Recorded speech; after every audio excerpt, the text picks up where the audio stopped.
We live. We live, brother. We good. We good to go. What you got? Oh, no, no, no, no. I ain't finished yet. Mm-mm.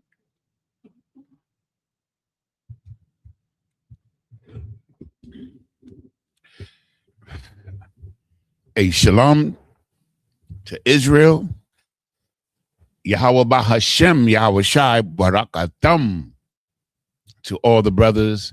Yahweh Shema, Aladan Bahashem, Yahweh Shai to all the sisters. We are the ISUPK, the Israelite School of Universal Practical Knowledge. Started out of 1 West, 125th Street, Harlem, New York, under Commandant General Yohana. Since 1969, the ISUPK has been teaching the truth of the Bible, and that truth includes the fact that so-called blacks, so-called Latinos or Hispanics, and so-called First Nation or Native Indian people are the true Jews, the Israelites, God's chosen people, the future rulers of the planet Earth, according to the Bible, right? The ISUPK has been and always will be the home of the truth.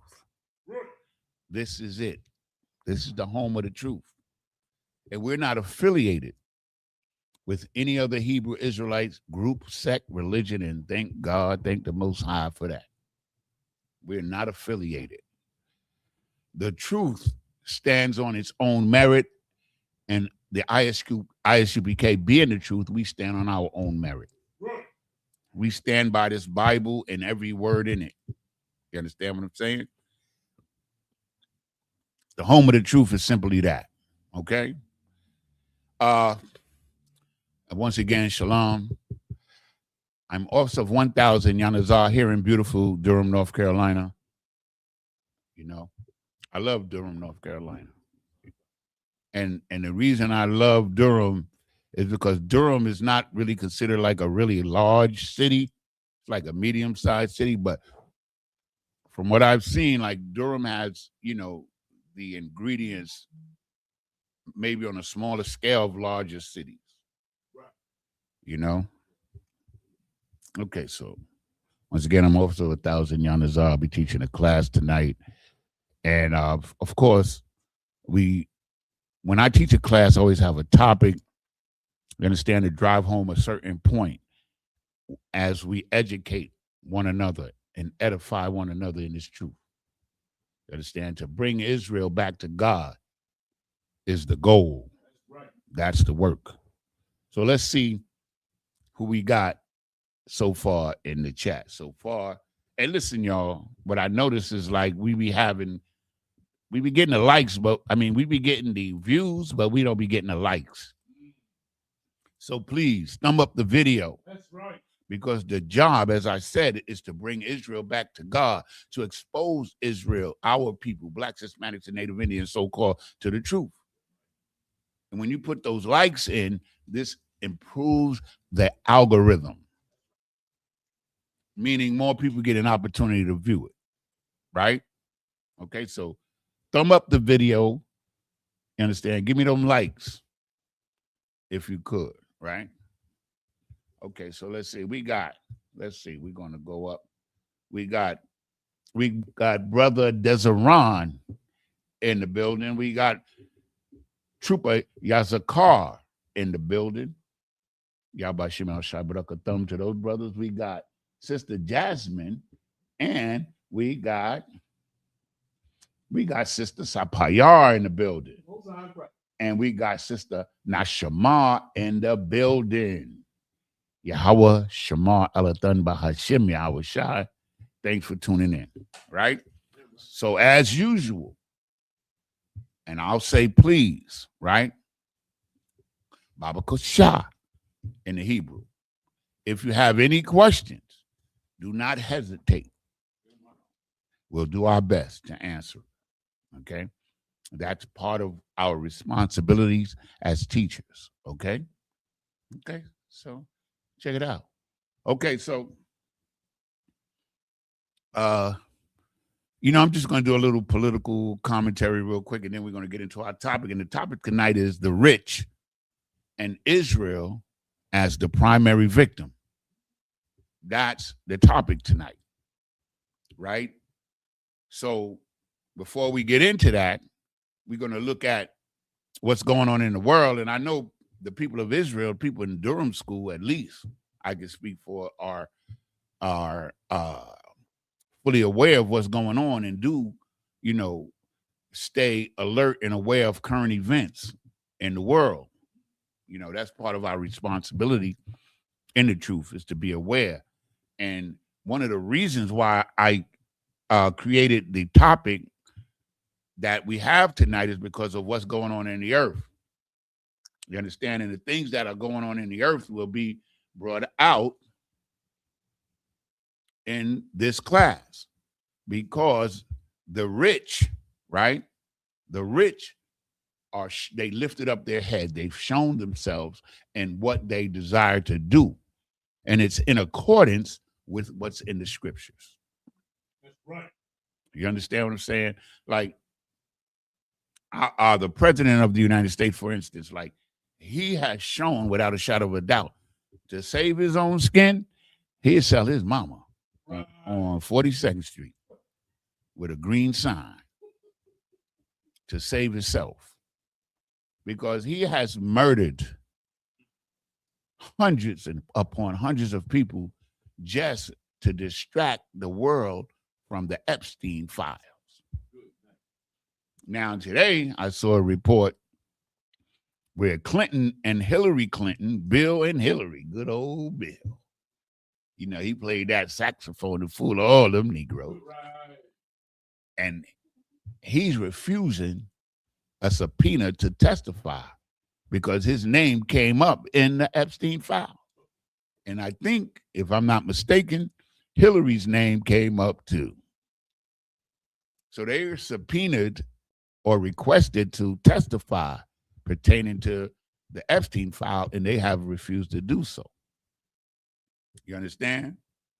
Because all of the evidence is there to the filth and the sexual deviancy and the child molestation and the pedophilia and all these things. It's there. We in the Isupk under Commanding General Yohana, you understand? We are aware of what's going on. You understand? We don't need to see the Epstein files. It would be nice. Right. But we don't need to see the Epstein file. We know what's going on. You understand? Whenever you see, like they showed a few pages of the redacted pages, right? And some of the pages are fully redacted, meaning that there's no information that you can see with your eye. The whole page is redacted. Now, that's incredible. So the wicked are doing the things that the wicked do, and the wicked and the rich are synonymous. They're the same, right? So without further ado, listen, y'all see what's going on. You see that the rich are trying to snatch up all the resources of the earth to get rich. And we're going to come to understand a little bit better why they're doing it this way, why they're in such a hurry to do it, right? Because the scriptures tells us everything. You know what I mean? You got something? Yes, like I said, it's a question. Oh, we got a question. Hold on. Okay, so go ahead, get it. I'll read the question. This is from Brother Deseron, and he says, Salakias, does the 30-year-old to 50-year-old law in Numbers apply to us in any way today? So we're going to get there. That's a good question, brother. That's Numbers 4, 2, and 3, right?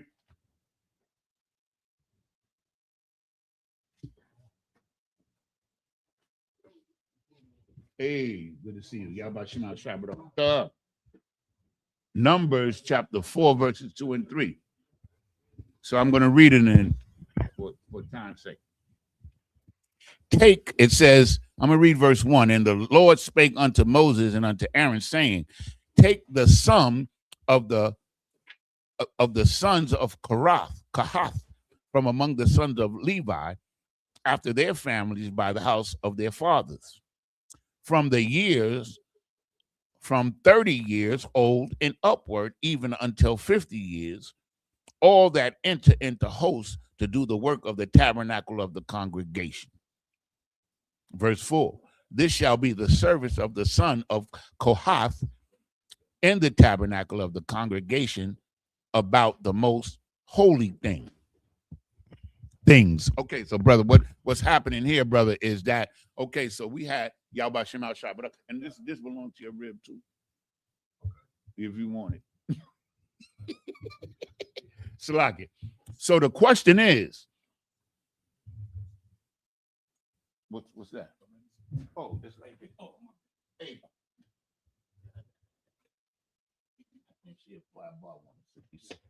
Okay, so okay, brother. So let me break down to what this is, right? So of course, when we came up out of Egypt, right, the Most High told us to make a tabernacle, which was a huge tent, right? So families, you understand, there was a lot of things like this tent. You had to have pegs, you had to have curtains, you had to have all type of equipment pertaining to the function of this huge tent that is called the tabernacle. It's called the first tabernacle, right? And so what Moses did, he took different families of Levites and gave them responsibilities for certain parts of maintenance of the tabernacle, because it's a huge tent that we would tear down and build back up whenever we moved, whenever we migrated. We would have to break that tent down, and it was big, and then put it back up. So some people was in charge of the pegs, all type of different parts that kept the tent in order. So what this is saying, brother, and it doesn't really apply to now because we don't have a mobile tent, right? So what this was pertaining to was the upkeep and the maintenance of the equipment of that particular tabernacle. You understand? That was the temporary, you understand, temple, or the temporary portable house of God. That's what that's it. So it doesn't necessarily pertain to us now because we're not in that situation. You understand? The buildings that we work in, you understand what I'm saying? And being that we're under the new covenant and we're all able to be priests. So every family can make a contribution. But these families here were just the sons of the tribe of Levites. They were the only ones that had duties, if I'm not mistaken, pertaining to that tent. So that's the answer, brother. It's like it's not pertaining to us now because that circumstance was unique to that time. And so those brothers from ages, what was the ages again? 30 to 50 was brothers who had responsibilities. They were considered brothers who were still physically fit and were wise enough and old enough and experienced enough in responsibility. So they were given those responsibilities because Moses was told by God, as we read here, understand, to distribute the responsibilities among the families. So that's the answer, brother. And I hope you're good with that because that's really what it is. Yeah, I'm right. Okay? Any more questions? Yeah, we got more. Salaki, sir, Sister Sapayar, she got a question. She said, Salaki, sir, may I have a general breakdown of Proverbs 21:6? Absolutely. Baba Kishan. Khan. It's the book of Proverbs, chapter 21, verse 6. The getting of treasures by a lying tongue is a vanity tossed to and fro of them that seek death. Now, let me get there with you. Hold on a second. That's Proverbs what? 21:6. That's a good one. Since that's an excellent question because that's going to help us lead us right into the topic tonight, barring if we have any more questions. Proverbs 21, you said? 21:6. 21, y 6.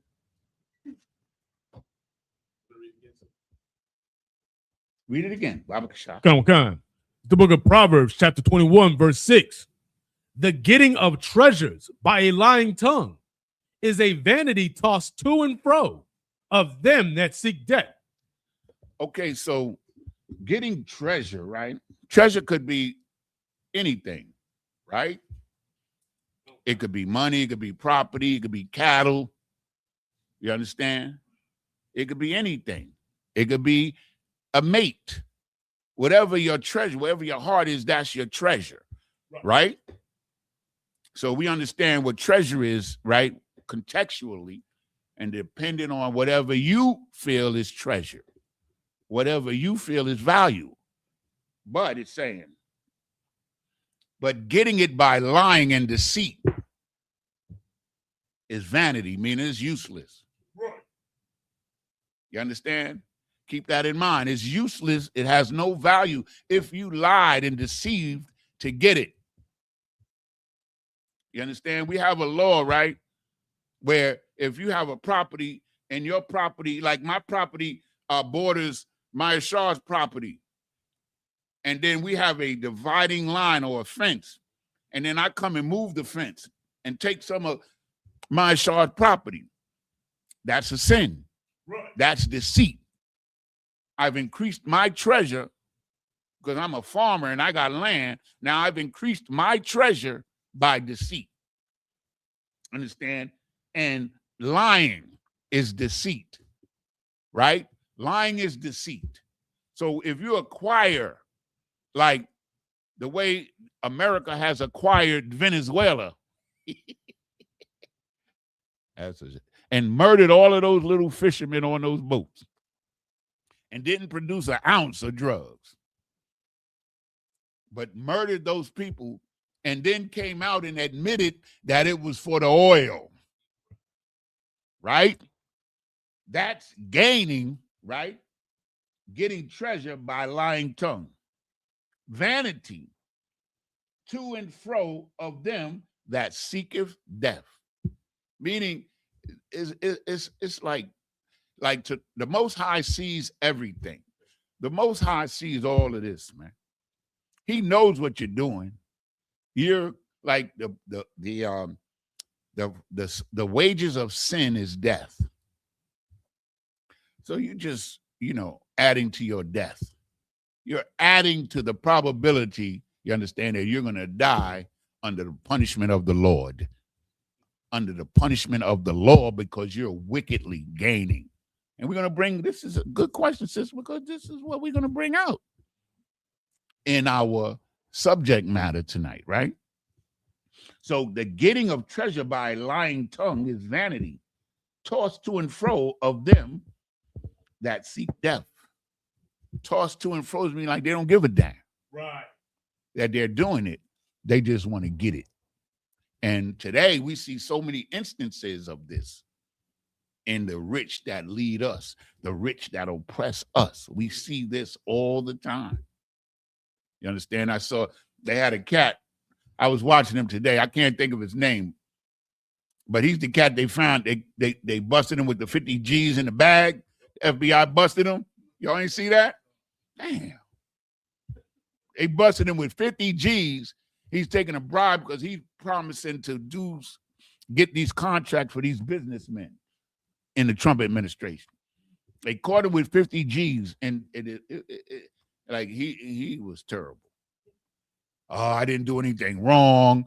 There's no FBI. The FBI, because FBI they did the investigation. They busted him with the 50 G's in the bag. They gave him the 50 G. They set him up. But they said because Trump administration said that he really hadn't committed a crime. And it was laughable because, in here we're trained to discern spirits, man.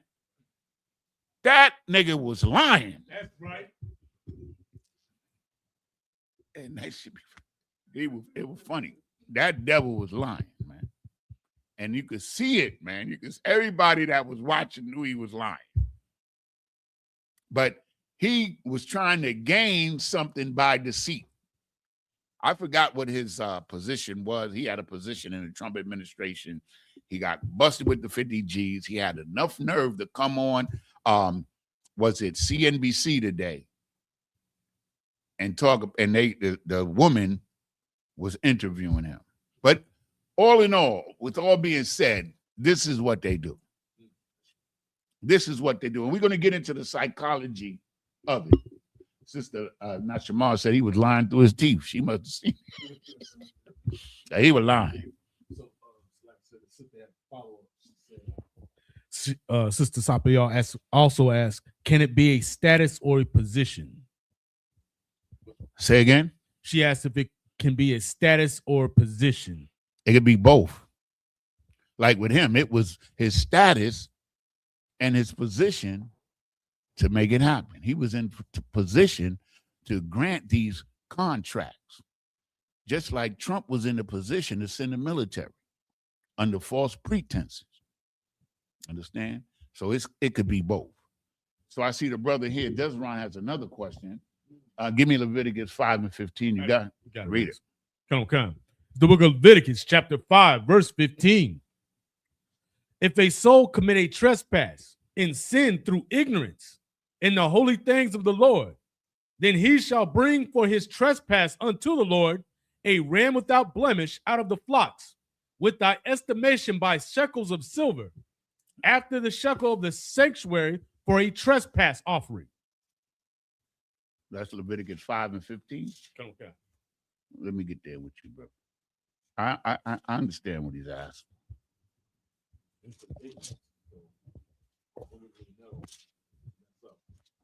Okay. So 5 and 15, right? If a soul, meaning a person, commits a trespass and sin through ignorance. So the focus should be on the sin and the state of ignorance, meaning unaware. You understand? Unaware. That's what ignorance means in this application or in this context. You did something you didn't know it was a sin. Right. You know, you sold a brother some pleather. You thought it was leather. Then, the brother say, yo, this ain't no leather, man. It's pleather. That's the sin. You understand? And the holy things, the most holy thing is us. We're the holy thing, first of all. You understand? So, let me read on. In the holy things of the Lord. Then he shall bring a trespass offering, a trespass unto the Lord, a ram without blemish out of the flocks. Without blemish out of the flocks, with thy estimation by shekels of silver, and the shekel of the sanctuary for a trespass offering. Okay, so the shekel was a standard coin value, right? And it was based on the material, silver, and the weight, right? So this is talking about how much the cow, or what's the animal again? You understand, might be worth. So if you didn't have a ram, you could pay the price or the shekel that was equal to giving up a ram, because everybody didn't have livestock. You had carpenters, you had all kind of craftsmen, you understand? So this is a sin offering in ignorance, right? Hold on just a second. Let me answer this one, right? So this is a sin offering in ignorance, right? Because it says if a soul commits a trespass and sin through ignorance. So he made a mistake, but it's still a sin, and he had to atone for that sin. So this is the way that he would atone for that sin when it was brought to his attention, because of course he sinned in ignorance. Is that understood? And all of these laws still apply, meaning that these laws are not done away with. You understand what I'm saying? So the law of restitution now is still with us as well. You understand? So the priests and prophets of the Lord, you would take that brother or that sister to counsel, and then the restitution or the the payment would be decided amongst the council. That's the position that we have today in the ISUPK, wherewith we can deal with issues of this matter. Hey, brother, I ain't know. Okay. But you still did it. You understand what I'm saying? Because ignorance is not an excuse. You understand what I'm saying? And that's the answer. You know, that's the best answer that I can give you. Now, I believe that's appropriate for what you're asking. So let me see your question again. Does trespassing only apply to the physical and holy things? Okay, so sin, right, is not a thought. Right. Sin is an action. You understand? Now you can commit spiritual fornication, right? So you're thinking in terms of like spiritual fornication, right? That's a spiritual sin. But when you have spiritual fornication, you translate it into something that you do physically.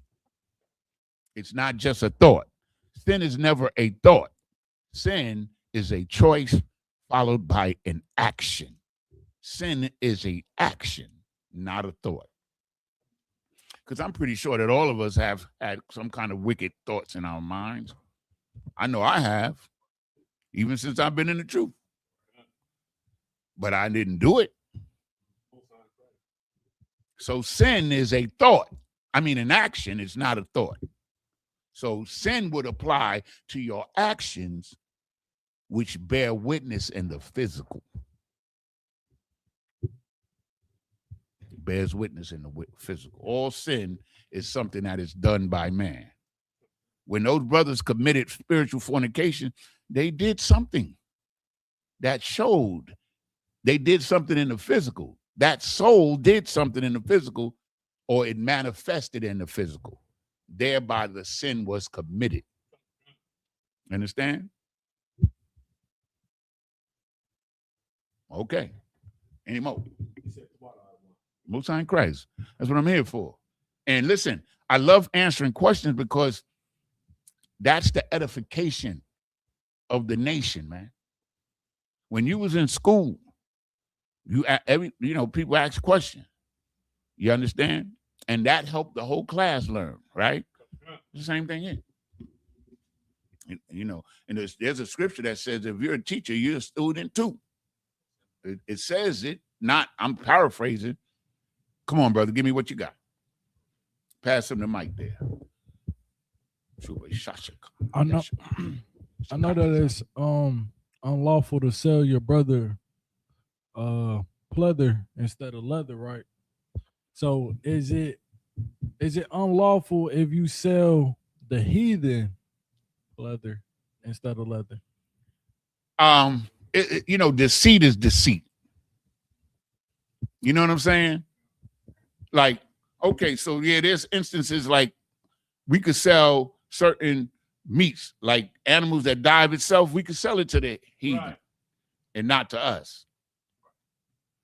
Understand? But if you tell them like, yo, man, I was driving my car and this deer ran out in the street, but that limb, that steak is still good up in there. You know what I'm saying? It's up to him whether you want to buy it or not. But you definitely couldn't sell it to my Shaw Quiet Bar. Understand what I'm saying? But if you just go out and deceive people, this is what we're talking about with the sister's question. If you gain treasure through deceit, it's a sin. Right. Right? So it doesn't change. Okay. It doesn't change. Tell them, man, listen, yo, man, this is what it is. You know what I mean? It might be a little bit less, might be a little bit.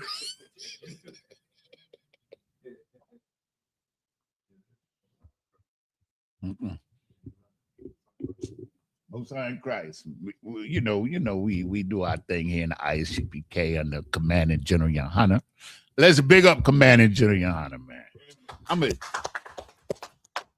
I love Commanding General Yohana in the spirit, man. Like the Most High picked the right guy, man. Right. He picked the right man. Anyway, we in good hands, man. with Commanding General Yohana and the generals and the captains and the officers above us, man, we in good hands, brother. Right. Trust and believe. So now, Baba Kashah, we're gonna get into our topic, but the floor is always open to question. So let's go to the topic is the rich and Israel as the primary victim, right? So give me 1 Timothy 6 and 10, my short choir bar. You give me Proverbs 28 and 22. And Shakatazar, you give me Revelations 12 and 12. Right? Everybody got the mic. I want to hear it in the mic as you read, okay?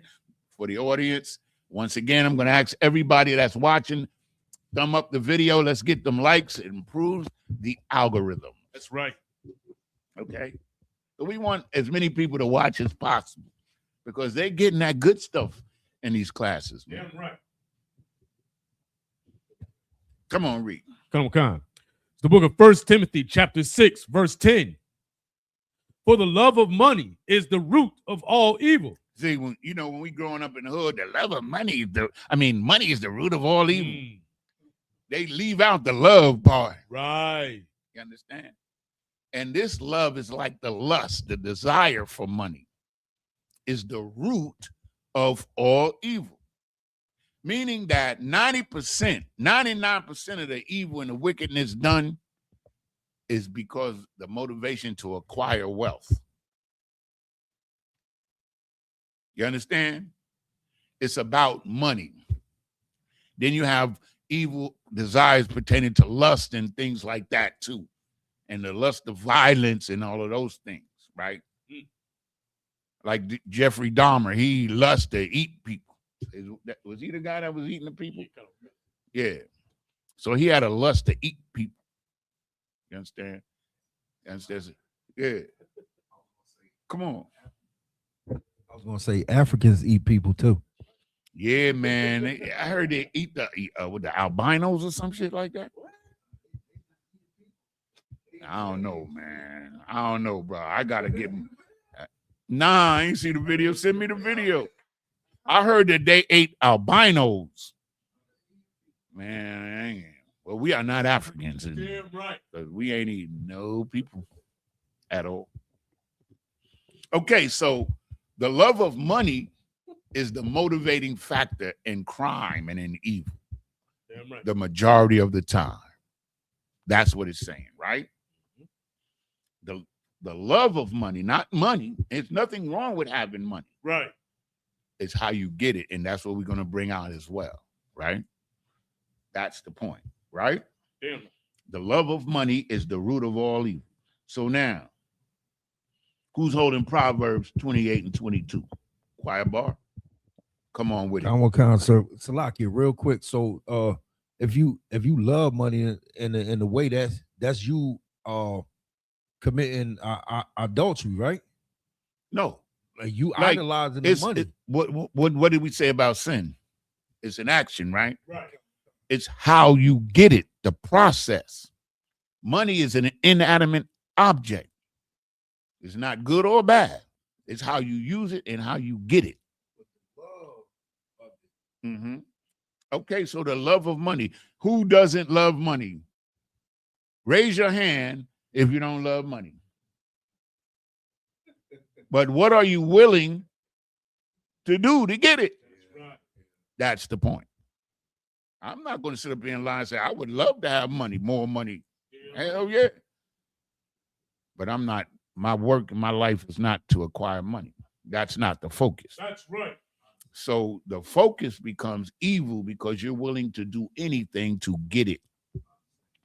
You're willing to oppress your people. You're willing to sell your people out. That's the love of money. But so we're gonna break it all down. You understand? Because what brother Choir Bar's about to read is gonna help him understand it a little bit better. 28 and 22. It's the book of Proverbs, chapter 28 and verse 22. He that hasteth to be rich have an evil eye? So he that hasteth, meaning he that is in a hurry, no problem. He that is in a hurry to be rich has an evil eye. What does that mean? An evil eye means is that he's willing to do anything. Donald Trump hasteth to get rich. And he'd sell his money, his mama, on 42nd Street with a green sign to get it. He hasteth to be rich, and the evil that he does, it doesn't affect him. He has an evil eye. He's willing to do evil to get it. Like America. The leaders and the rich of America had an evil eye because they wanted to get rich. Right. They came over here, they took all the land from the Native Indians. They enslaved the Hispanics and the Native Indians. Then, when that wasn't enough, they went over to Africa and had the Africans capture the Jews that were there and sold them into slavery and used them as slaves to hasten to get rich because they had an evil eye. All they saw was the money and not the damage or the evil that they were doing. They didn't care. So if you're out here and your desire in life is to be rich, be cautious of a person. I don't give a damn who he is or who she is. Right. If a person's desire or their goal or what they're chasing in life is money and riches, watch out for them. I don't care if they're in the school or not. I don't care if they're in the world or not. Because money is the root of all evil. The love of money, Salakia, the love of money is the root of all evil. And he who is hasteneth to be rich has the evil eye. Meaning he'll do anything to get that money. He'll do evil to get it. You understand? He has an evil outlook on life to get that money. You understand? We're under the oppressor, man. We know about that. Right. If you don't know, you're going to find out tonight. That's right. Okay? Come on, read on. And considereth not that poverty shall come upon him. He think that he's just going to get this. Look at P. Diddy. Right. He's an excellent example. P. Diddy is rich as hell. It never occurs to P. Diddy that he's going to be poor. It doesn't. You understand? But they all going to wind up poor. You understand? Because they all got to meet unfaced judgment. That's right. Oh, man, they're going to live deliciously. The scripture says they're going to live deliciously in this world. Oh, man, they having a ball, man. They spending $200 million to build a ballroom in the White House. You understand what I'm saying? But they got to face poverty. All of these things is the setup to what we're going to get to. You understand? And understanding the rich and Israel as the prime victim. This is the setup. You understand? To understand what's going on here in America and wherever we are as a people. You understand? This is a setup. It's a mindset. And we're going to get into it. And we're going to understand why and how they move, because the Most High says those, you understand, that are wise, the wise will understand all things. Meaning that if you're presented with the information, you'll be able to understand it from the perspective that God wants you to understand it. That's right. The way that Christ wants us to understand it. Because he wants us to look at life through his lens. And that's what the Bible is here for. That's why the Isupk under Commanding General Yohana is the home of the truth. That's what we're here for. That's right. To correct that lens of life that you have. You see these corrective lenses that I have? Understand? This is how I see the world and clearer. And the Bible is your corrective lens. Come on, who we got? Come on, sir. So Trooper Yazakar asks, Salakia, sir, what mindset must Israel have, Salakia, Israelite men guard against when pursuing stability or success? Okay. Stability and success has nothing to do with greed or the love of money. We all love money. We all want and need money. Put it that way. It's how you get it. If you work 3 jobs, if you hit the lotto, you haven't committed any sin, because gambling is not a sin. You understand? It's all about, brother, how you acquire your wealth and your stability. That's why I'm bringing out these scriptures, so that we can understand the difference. Whether you have an evil eye, or you're hasting it, are you trying to stabilize your family by working? Is there any sin in that? Hell no. You're trying to work and take care of your family and get stability and get a little money in the bank. Maybe you want to buy a house or a bigger house. There's nothing wrong with that. That's right. That's what we're going to bring out. You understand? That's what we're going to bring out. Okay? Because, oh man, sisters and brothers and sisters, you know, when I present a class, I study to present it. You know what I'm saying? I'm not here on a wing and a prayer. You understand? And like, I love the questions, because the questions help everybody. Everybody. Because we don't do, in the ISUPK, man, we don't want to sin, and we want to know. We don't want to sin out of ignorance. So you ask that question and you get that answer. You understand? That's why we're here. So now, Shakataza, what you got for me, brother? So with this scripture here, we're going to interject something else into the mix. Okay? So let's go.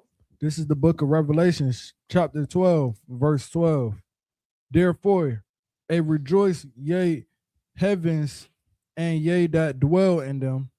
Rejoice, ye heavens, and they that dwell in them. Right? So the heavens here is rulership. Those at the top. Have a good time. Rejoice, ye heavens, you in power, you rich. Rejoice. Read. Woe to the inhabitants of the earth and of the sea. Woe to the inhabitants of the earth and the sea, meaning destruction to the life on earth and in the sea. You understand? Because we're going to see why, right? Woe means destruction. That's what it means. Woe to the inhabitants of the earth, those who live on the earth, on the dry land, and the sea, meaning all flesh. Because you either live in the earth or you live in the sea. Read on. For the devil is come down unto you, having great wrath. So the devil is come down amongst us with great wrath, meaning he's angry. That's why he's willing to destroy. Because what we learn is like, let me get the number right, and if I'm wrong, correct me. I think it's like over the last 100 years, like 25,000 species of animals have gone extinct. It's something like that. I read the story back in the summertime. And the reason for most of the extinctions are pollution, the lack of habitat, the destruction of habitat, and outward hunting and murder. Like we a couple of years ago, we brought out the case where this devil paid all of this money to go to Africa to kill a giraffe, man, and didn't eat it. Went thousands of miles and paid crazy money, and she went over and shot a giraffe, man, and was smiling.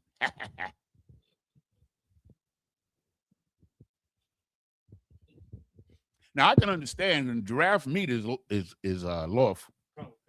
You cover the hoof and chew off the cut. So if a starving African village goes out and kills a giraffe to eat it, I don't have no problem with that.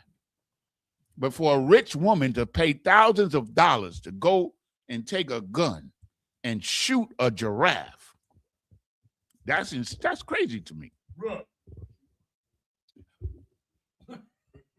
Do I need to answer that? The brother said, was she black or white? That's easy. She was white. That's right. I ain't never heard of no nigga doing that. Slocky. You?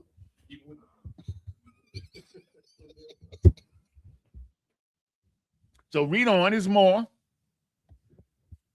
Because he knoweth that he hath but a short time. You understand? Now read the whole thing all the way through. Therefore, this is the book of Revelations, chapter 12, verse 12. Therefore, rejoice, ye heavens, and ye that dwell in them.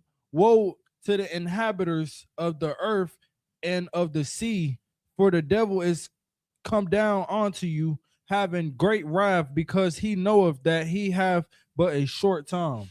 That's why he's going around the earth gobbling up everything, man. Right.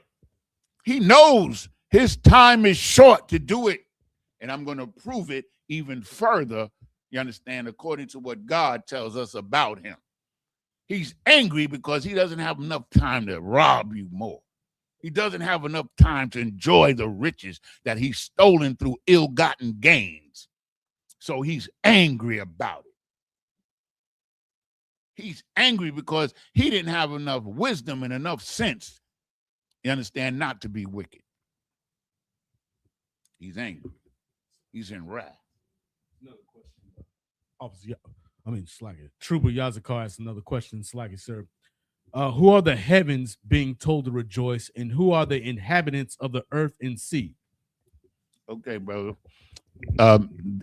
Heaven, Shemayim, has three basic applications, right? Heaven, where God lives, heaven, the skies, and outer space, and heaven, rulership. So you have to look at the context and the application, because here the heavens are those who are in power. Remember, the devil, he's in power, has come down with great wrath because he knows his time is short. And what it's telling you is that he doesn't matter whether he destroys the life in the earth or in the sea. We're interjecting time, you understand, into the mix. You feel me, brother? The time is what's important here. His time is short. He's in rulership. He's destroying the earth and the inhabitants of the sea. I saw the other day, they're dropping these abandoned ships and using them as coral reef because they've destroyed the environment. They destroyed the ecosystem, and those fish that live off that ecosystem are not going to be, it's no longer going to be available. Woe unto the inhabitants of the earth and the sea. Are they not just killing people? Did they not just kill hundreds of people in little boats that they could have easily captured? Right. Woe unto the inhabitants of the earth and the sea. That's life. Whoever inhabits is life. The inhabitants are life. You live, you inhabit the sea. You inhabit the earth. That's where life lives. And he's willing to destroy that life because he wants the resources and he knows his time is short. I'm going to prove it. Just bear with me. And I got you. I got you. Here we go. Marshall, go to Wisdom of Solomon, chapter 2. We're going to read. Let me get there with you. We're going to get into the understanding of it. Understand Most High Christ. And brothers, if you don't understand, I guarantee you I'm going to do my best to cause you to understand it because we must understand. Wisdom of Solomon, chapter 2 and verse 1. So now we're going to get into the psychology, the understanding of how the devil thinks. Right. You understand? Because he's come down to you with great wrath because he knows his time is short. Right. Time is important to understand. How the hell does he know his time is short? Let's get it. Come. Read verses 1 and 2 first. It's the wisdom of Solomon, chapter 2, verse 1. For the ungodly said, The ungodly. This is the wicked, and in this context, the rich, right? The ungodly said, reasoning with themselves. Reasoning with themselves, meaning they're listening to their own thinking. Right. Whatever reason that they might come up with is the reason why they're going to take action. They reasoned with themselves. You understand? When you was back in the world and you met that unlawful brother or that unlawful sister, I was going to use other words, you reasoned with yourself that it was wow, it was cool. You understand? Because you're listening to yourself. Right. You're reasoning with yourself and those like you. They reasoned with themselves. They had counsel. Hey, and let's see what they reasoned. They're reasoning with themselves. They're thinking about why they should do this, right, and why they should do that, and why they should be rich, and why they should have that. They reason with themselves. Whatever reason is beneficial to themselves. That's right. Come on. But not aright. They didn't think about what was right. That's right. They thought about what was good for them, and then we're going to get it. Because it's all right here. It's all right here. Read on. Our life is short and tedious. There go that time again. What the devil did, he came down with great wrath because he knows that his time is short, meaning it's just about his life, the time that he got. Right. He ain't thinking about the future. I want mine now. That's how he thinks. He said, read that part again. Our life is short and tedious. Our life is short and it's hard. Tedious means hard work. It's hard. Right? Come on. And in the death of man, there is no remedy. We can't escape death. There's no remedy. We can't fix it. We got to die. Time is short. We got to die. So that angers him as well. He knows he has to die. Read on. Neither was there any man known to have returned from the grave. Ain't nobody else came back. So remember, he's reasoning with himself. That's right. Hey, man, life is short, and we only got but a certain much time. We ain't coming back. Right. We ain't got to take account for what we do. We only live once. What they call it, YOLO? Yeah, You only live once. So let's get some more. Verse 2. For we are born at all adventure. Meaning we're born at risk. Like life is a risk, a gamble. It's an adventure. Great adventure. Right. You understand? That's how they view life. Right? But let's get more. And we shall be hereafter as though we had never been. Ain't nobody going to remember us. Good night. We gone, man. Nobody don't care when we die. Ain't nobody going to care. Read on. For the breath in our nostrils is as smoke, and a little spark in the moving of our heart. You understand? This breath, this life that we leave, it ain't nothing, man. When we stop breathing, it's all over. It ain't nothing else. Yeah. Ain't no heaven or hell. Ain't no God. Ain't no judgment. It's like smoke. It disappears. It vanishes. That's how they view life. Understand? So now, go down. For time's sake, I'm gonna tell you something. One day just read this whole chapter because it's heavy. Understand? And read this whole chapter, but we don't have time. So go to verse 6. Wisdom of Solomon, chapter 2, verse 6. Come on, therefore. Come on, therefore. So since we ain't living but a short period of time, you understand? Come on, therefore. Let's go do this. Come on. Let us enjoy the good things that are present. Let us enjoy the good things that are present now, that we can get now. Let us get the good things that are present now. That's what it's saying, right? Come on. And let us speedily use the creatures like as in youth.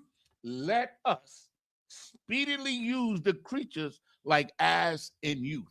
So like when you was a kid and we was younger, you know, you use everything to your advantage. You might catch a little frog in the backyard, or you might have a little animal that you can abuse and you can do whatever you want them to do. You understand? You get a little dog and the dog didn't act right, you kick him. Oh, man. You know what I'm saying? If he didn't sit down, you'd beat him. I'm just giving you little examples. This is a psychology. Right? Let us speedily use the creatures like as in our youth. But these creatures that he's talking about are human beings. Right. Particularly the children of Israel. Right. And if you think I'm lying, just hold tight. That was verse 6? Okay. Okay. Read verse 8. Okay. Verse 8. Let us crown ourselves with rosebuds before they be withered. Let us get all the goods while we can. Verse 9. Okay. Verse 9. Let none of us go without his part of our voluptuousness. Voluptuousness is the richness and of goods. So we might see that word pertaining to women. A woman might be voluptuous, meaning she got the goods. Damn right. In the right places, right? Mm-hmm. So this is talking about material goods. To enjoy the things that are good, the best wine, the best of everything. That nasty ass caviar, which I tried to eat one time and I spit it out. I never tried to eat none of them snails and that escargot. I was never gonna eat none of that. But I tried some caviar, y'all. Man, just give me some fried egg, man. We good. Or some scrambled egg, man. Leave that caviar to the white folk. That's right. Some people might like it. I don't know, but I couldn't take it. Okay, back to the point. Okay. Read it from the top again. Come. Wisdom of Solomon, chapter 2, verse 9. Let none of us go without his part of our voluptuousness. Let us leave tokens of our joyfulness in every place. You understand? Let everybody know we doing good. Let everybody know I got the flyest car. Right. I got enough money I could build a ballroom in the White House. I can attack Venezuela. I can get a plane from Qatar as a gift. You understand? Okay. Let us get the joyfulness. Let everybody see what I got. The joyfulness of what I acquired. Right. Come on. For this is our portion. This is our portion. This is our share of life. This is what we want. And we're going to get it. Right? Come on. And our lot is this. And our lot is this. So now let's get to the nitty gritty. So now he thought about what he want to get and what he want to do. And now he's going to tell you how he going to get it. Read. Come. Verse 11. Verse 10. Let us oppress the poor righteous man. Let us oppress the poor righteous man. You dig? It's you. Right. You think I'm kidding? Just hold tight. It's you.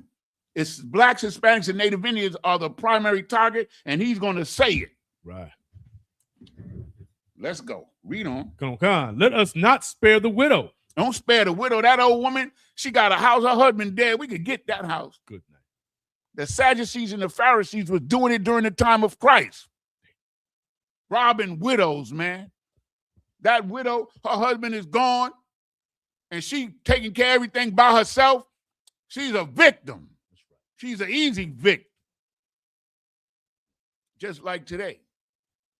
You understand what I'm saying? Read on. Come. Nor reverence the ancient gray hairs of the age. The hell with that old man. He done worked all his life. Right. He's a vic too. We can scam him. We can rob him. Who care about that old man over there? We give a damn about him. What are you going to do? He can barely walk. You understand? The mentality of a predator. That's why the Most High calls them beasts, man. Right. Come on. Come. Verse 11. Let our strength be the law of justice. Let our strength, our might. Damn. So when Trump and United States military bogarts and murders little fishermen in boats and attacks and kidnaps the president of Venezuela, that's his might. Might is right. The Most High got us ready, man. We just got to listen. You understand? Our might is right. Our strength. Why do you think his gift, his blessing is the sword, man? Weaponry. That's right. And the fatness of the earth, thou shalt live. The fatness of the earth are the resources, man. That's right. He's going to take them by violence. Come on. Okay. For that which is feeble is found to be nothing worth. Meaning, if you're weak, you don't mean nothing. If you poor and weak, blacks, Hispanics, and Native Indians, you ain't nothing. We don't care about you. We just here to oppress you and to exploit you. That's what he's saying. This is the mindset that we're getting into, that the Most High has revealed to us so we can understand what's going on, man. The wise will understand all things, man. It says it a few times in the Bible. Read on. Come. Verse 12. Therefore, let us lie in wait for the righteous, because he is not for our turn. So let us lie in wait. You understand? Let us set up the righteous, because he's not in our turn, meaning he ain't down with us. You know, he ain't down with us. He ain't going to be rich and sharing what we're doing. He's going to stand against us. That's what it says, because he is not for our turn. He ain't down for the wicked ruling. He ain't down with it. As you. You think I'm kidding? We going to get more. Come on. Come. And he is clean, contrary to our doing. He's clean. Clean. He's clean. The poor righteous man is clean. Right. He's contrary to us, meaning they're filthy and wicked. Right. That's the contrary. They're filthy and wicked, man. I'll never forget one thing, and Malcolm X wasn't in the truth, but I was a little boy, and Malcolm X said, he said the reason why white people didn't want us around them was because they didn't want us to know how filthy they were. I never forgot that. I'm about 7, 8 years old.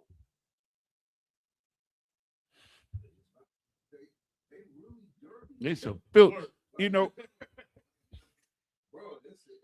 Yo, man.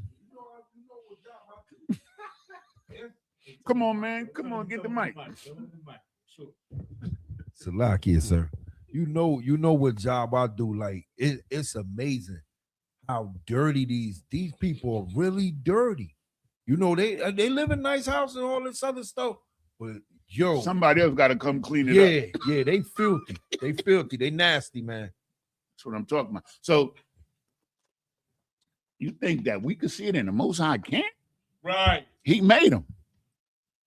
And this is their mindset that we're going into. Come on, give me some more. Come. And objective to our infamy, the transgressions of our education. You understand? You select. Yeah, he upbraideth us with our. Go ahead, read that. Come. He upbraideth us with our offending the law. You understand? He checks us and he tells us because he knows that we're breaking the law. That's right. What law is he talking about? What law? The laws of righteousness, which is the laws that the Most High gave to the Israelites. Right. You understand? Message. So here it is again. It's talking about the poor righteous man, right?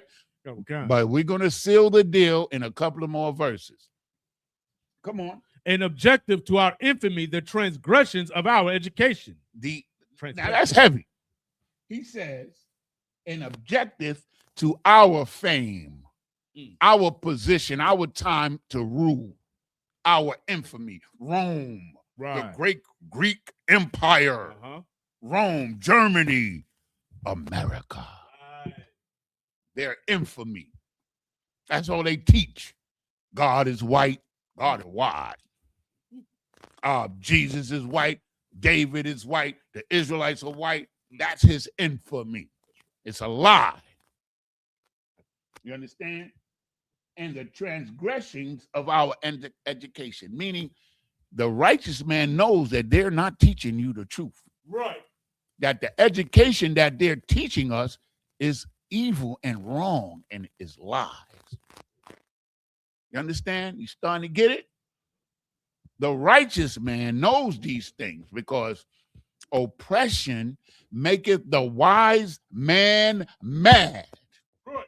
And if you're not angry with what's going on in this earth, then you're unconscious. You're asleep. But do you have to walk around angry and hateful about it? No. But you sure can learn about it and act accordingly by coming into the Isupk under Commander General Yohana and get this understanding, man. Right. So that we can proceed to get it the hell up out of this wicked place. Because the sooner we come back to the Most High God, the sooner we get up out from under these devils. Damn right. That's the plan. Okay. Come on. Come on. Verse 13. He professeth to have the knowledge of the Most High, and he calleth himself the child of the Lord. You understand? Now, who are he talking about? They poor, they righteous, they stand up for the law, they speak out against the devil, and they call themselves the child of God. It's you. They hate you the most. They fight in China, but Chinese can come over here and do whatever they want. They fighting the Arabs, but they not getting shot down in the street. The only reason why they going after them Somalians is because they set up the whole Somalian scam.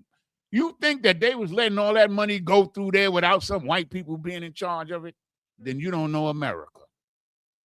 The only reason why they bringing the Somalians out is because they have an opportunity to show people of color as criminals. Right. That's the only reason. They gave them that money. They let them. It was one woman, she was buying land in Kenya. One of them Somalis.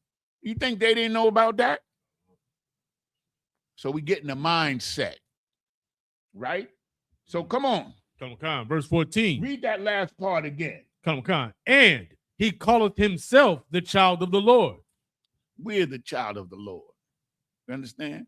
This is the devil. You understand? Being exposed by the Most High God. That's according to his deeds and according to his thoughts that turn into his deeds. Come on. Verse 14. He was made to reprove our thoughts. You understand? The righteous man was made to reprove the thoughts of the wicked. It's like this. This is clear water, clean and pure. And this is another kind of water. It's not so clear. So there's a contrast. You understand? So the righteous man is contrast to the wicked man. We don't approve his way. Right. You understand? Because we approve the way that the Most High provided for us to live in righteousness. And there's only one righteousness. You're going to hear me say this 1,000 times. And that's the righteousness that the Most High prescribed for us. Damn. Come on, let's go. Come on. Book of Wisdom of Solomon, chapter 2, verse 15. He is grievous unto us even to behold. We hate even looking at them niggas, man. Damn. We hate looking at them. Them black niggers. Yeah. Read it again. Come on, God. He is grievous unto us even to behold. Because we're contrary to him. We're the greatest and the most beautiful people on the planet Earth. Damn right. And they hate it. They hate that melanin because they don't have it. Right. They hate that hair, the different kind of hair we got. They hate that. I remember when I was in the Army, long time ago. And we were standing out there. It was in El Paso, Texas, in the desert, man.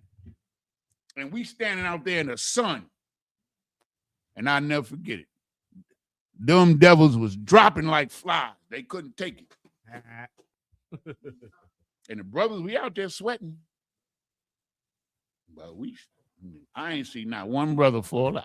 Most High Christ. You think they don't know? I'm gonna bring in a book on melanin one day. We're going to do a class on it. You're going to be amazed.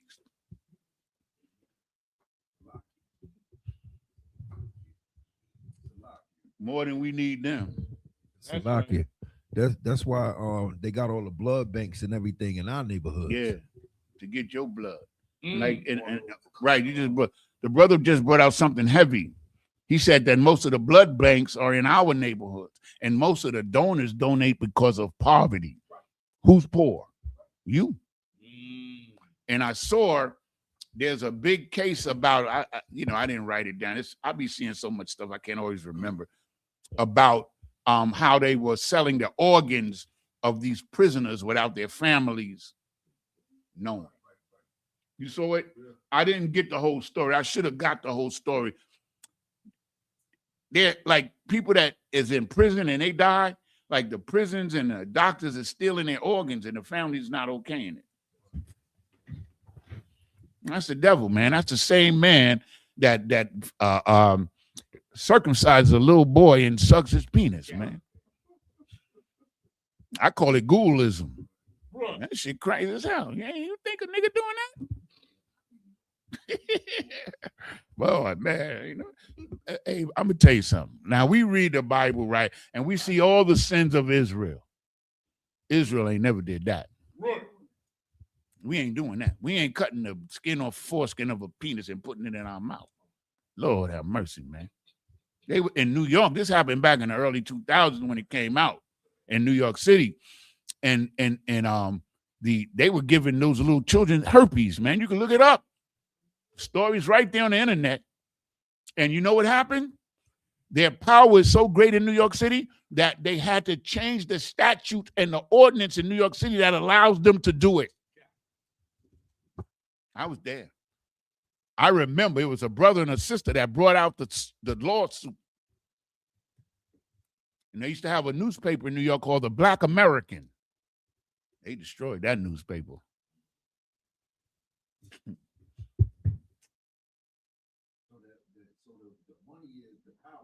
That's what it is. That's the whole thing. Like, this is what this is talking about. And we're going to get more. But we're getting into the mindset and then the money, right? The mindset. The white man is the devil, man. That's right. That the Bible speaks of, man. He's the deceiver. That's what we're seeing right here. He hates to even look at the righteous man. We kind of hate to look at him too. You're damn right. Because I do not love them at all. I don't care if I ever see another one as long as I live. The scripture says that we will narrowly look upon him and say, is this the man that caused the earth to tremble? This nigga? Right. I'm waiting for that day. Come on. Come on. Read more. Come on. Verse 15. Wait, he is grievous unto us even to behold, for his life is not like other men's. His ways are of another fashion. So he's what? He's holy. His ways is not like other men. It's talking about us. That's right. We're the prime victim. The other poor people are just happen to be poor. We just read it. Let's oppress the poor righteous man who calls himself the child of God, who opposes us. We even hate to look at him. Come on, let's read some more. Come on. Verse 16. We are esteemed of him as counterfeits. He thinks, the righteous man think we're counterfeit. Do we not know that? Right. We know they counterfeit. We're the only ones telling the earth that they're counterfeit. Damn. And that they are not Jews. They are not God's chosen people. They are not righteous people. They are the synagogue of Satan, the chief house of Satan. You understand? The chief devils. That's right. That's what the chief house of the synagogue of Satan means. It means they're the chief devils. Those Amalekites are the chief tribe of the devils. Yeah, I got to come to that class. I teach it every year. Because I was taught You understand? By commanding General Yohana, the generals and the cap. I ain't learned none of this on my own. Not one word. I ain't know none of this. But I was authorized to teach it. Most High Christ. Come on, let's get some more. Come. He abstaineth from our ways, as from He abstaineth. He stays away from our wicked way. He doesn't proceed. He doesn't do the wicked things like we do. right, Come on. as from filthiness. He pronounceth the end of the just to be blessed. You understand? He hates filthiness. Damn right. You understand? He hates filthiness. And he pronounces the end of the just to be blessed. Meaning he says what the Bible says. The just at the end are going to be blessed. That's right. The devils hate that. He hates that we say that the righteous is going to win. The righteous is going to wind up with the kingdom. They hate that. Come on, read on. Come. And maketh his boast that the most high is his father. Can't you see? Damn. He talking about you. That's Black man, Hispanic man, Native Indian man, so-called. That's what he talking about, man. You think they don't know who we are? Read on. Come on, question. Yeah, we take all questions. Come. Young man Desron asked Salakia, can I get a breakdown of Numbers 15 and 24? Let's get there. Go ahead, read. The book of Numbers, chapter 15, verse 24. Then it shall be, if aught be committed by ignorance, without the knowledge of the congregation, that all the congregation shall offer one young bullock for a burnt offering, for a sweet savor unto the Lord, with his meat offering and his drink offering, according to the manner, and one kid of the goats for a sin offering. Okay, so what I would say to this, brother, is that all of these laws are still valid, but we're not in the position or the condition. We don't have the right. You understand? We're in the new covenant. We're in the covenant of Christ as the sacrifice. So until Christ returns, we don't have to do animal sacrifice. That law is not done away with. But we're under the new covenant with Christ until Christ returns. Then the laws of sacrifice are going to be reinstated. That's what I've been taught. Okay. But until now, Christ is the sacrifice. Animal sacrifice is unnecessary.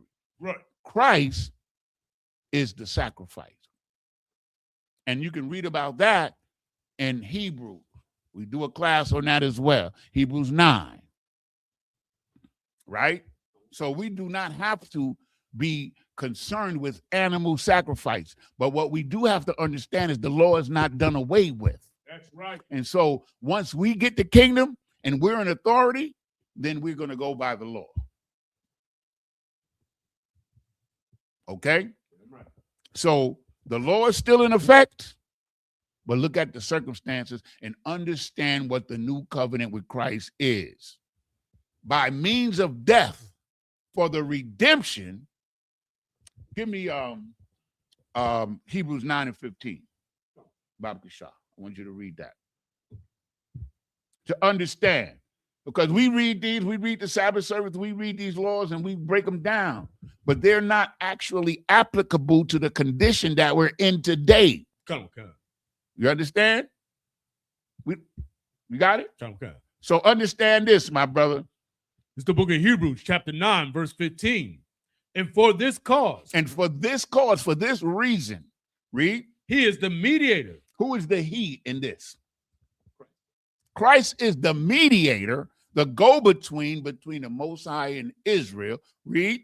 Of the New Testament. Of the new covenant. Of the new covenant, right? Read. That by means of death. By means of giving his life, for sacrificing his life for the redemption of the transgressions that were under the first testament. For the transgressions that were under the first testament. And the only people that were under the first covenant, That word right there is diakite, which is a Greek word that could be applicable to either covenant or testament. That's right. You can look it up. I think it's a G1245 because I've read it many a time. And you can look it up in the concordance. So the covenant that Christ sacrificed for was for the same people that were under the first covenant. You understand? He gave his life for the read it again. Come on. And for this cause, he is the mediator of the New Testament, that by means of death, for the redemption of the transgressions that were under the first testament. By means of death, meaning that he gave his life to redeem those that made the mistakes of the first covenant. That's why he gave his life. That's right. That's why we don't have to sacrifice animals at this particular time at all. So, of course, we always want to understand certain things, but we should understand that we're in the new covenant by means of death, meaning once Christ died, we're in the new covenant. Right. We're in the new agreement with Christ as the mediator between God and the children of Israel. Damn. So you got to follow to it. He said, Khan, I was mainly wondering if they were bringing one offering altogether or if they were bringing it individually. Yeah, let's get back to that. That was Numbers. Yeah, Khan, Numbers. So you want to read it again, sir?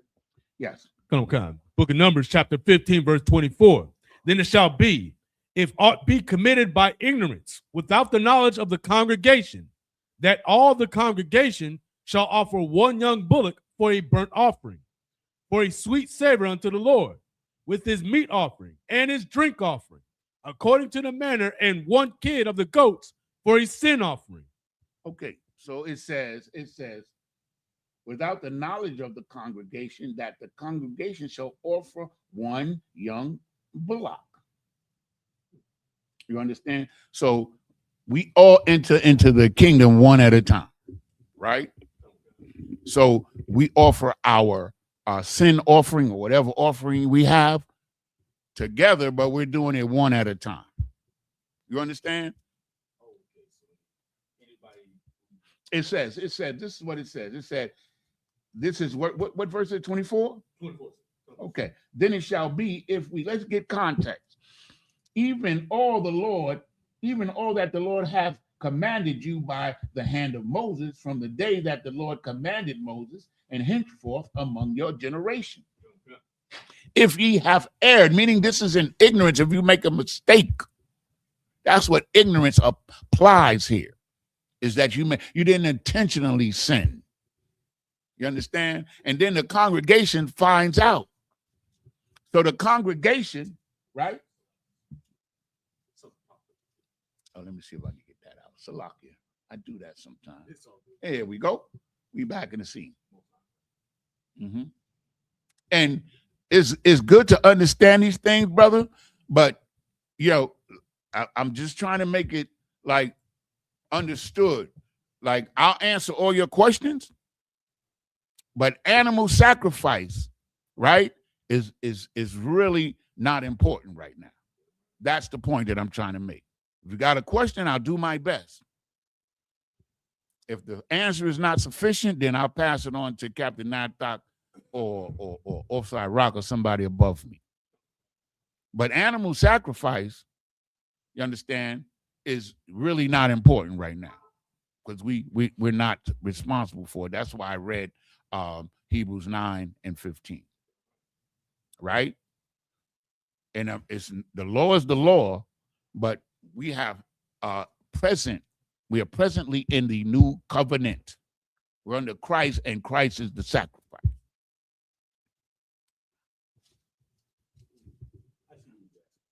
I understand what he's asking too. Mm-hmm.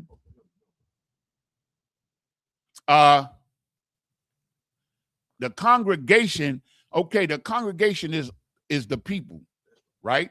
So the congregation has to do this to atone for this brother or this sister's mistake because they're one. This is about unity and about standing up for one another. right? So they would bring the offering there, you understand, as a congregation. That's what I understand it to say.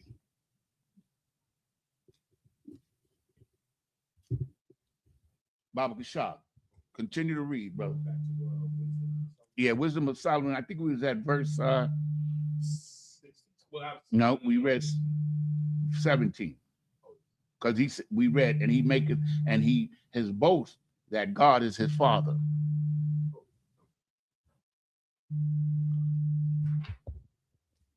Okay.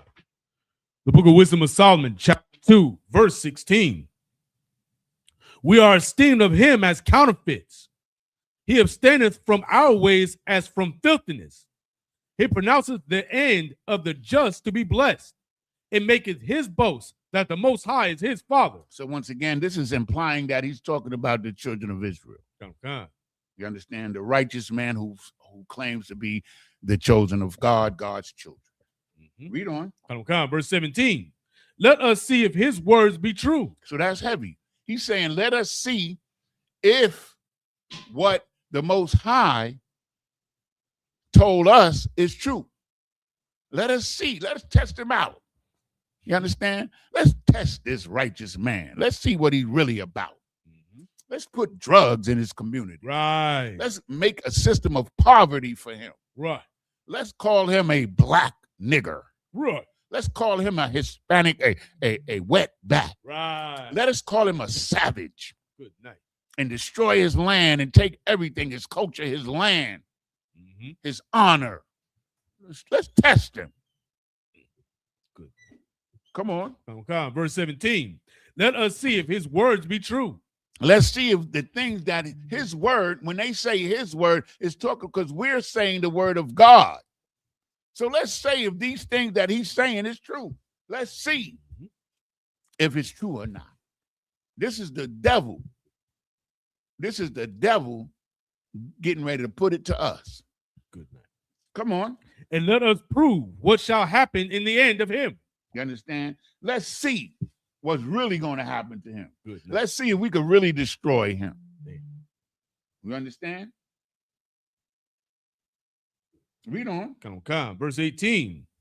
For if the just man be the son of the Most High, he will help him. So he's saying if we really the children of God, God's going to help us. Oh, man. Yeah, if he's really the son of God, the children of God, it's the same thing they said to Christ, right? Right. But this is before Christ came.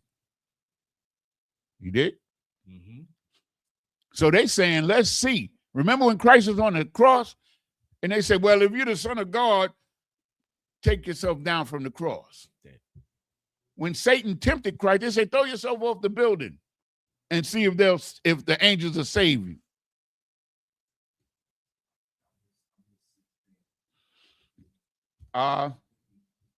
Yeah, read 16 again real quick.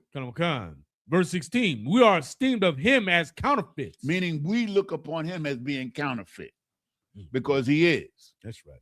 He's the fake Jew. He's the last samurai. He's everything. He's counterfeit. That's right. He's fake. And what they're saying here is that we are esteemed by the righteous man as being counterfeit. And he abstained from our ways as from filthiness, meaning we stay away from him because he's filthiness. That's right. Filthy. You understand?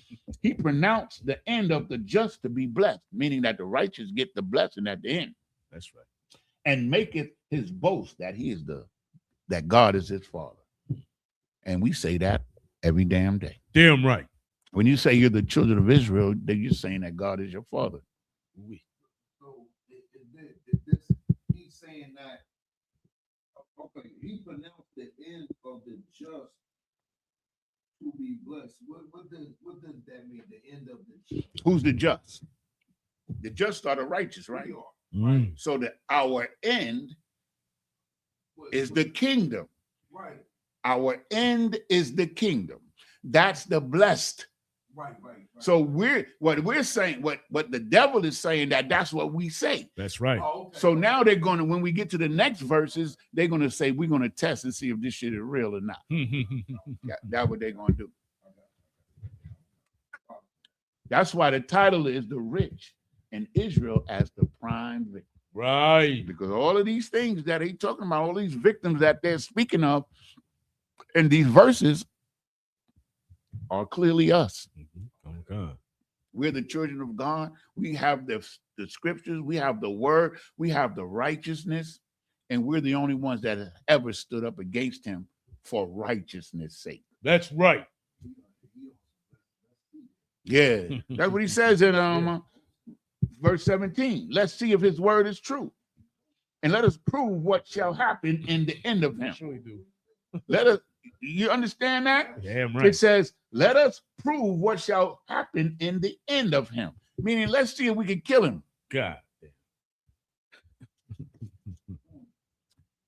You know what Esau said to in his mind? And I think it's Genesis 27:41. When my father died, I'm gonna kill Jacob.